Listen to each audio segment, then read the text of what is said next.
بسم اللہ الرحمن الرحیم۔ ایک بات کان کھول کر سن لیں، امام مسجد اللہ کے گھر کا خادم ہے، اور اللہ تعالیٰ اپنے گھر کے خادموں کو ہر حال میں سکون عطا فرماتا ہے۔ ان کو نہ تو کسی سیزن سے کوئی تعلق ہے اور نہ ہی آپ کے مذاق کی کوئی پرواہ۔ اگر ایسی کچھ طلب ہوتی تو یہ 19 گھنٹے قرآن مجید یاد کرنے میں صرف نہ کرتے، بلکہ یہ چند کلاسیں پڑھ کر، کسی ادارے میں ملازمت کر کے رشوت کی آگ سے اپنا پیٹ بھر رہے ہوتے۔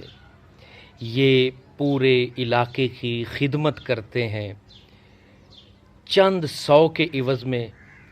کیونکہ انہیں قرآن سے محبت ہے، مسجد سے پیار ہے، اور اللہ کی خاطر ایسا کرتے ہیں۔ امام مسجد ہماری شان، امام مسجد زندہ باد۔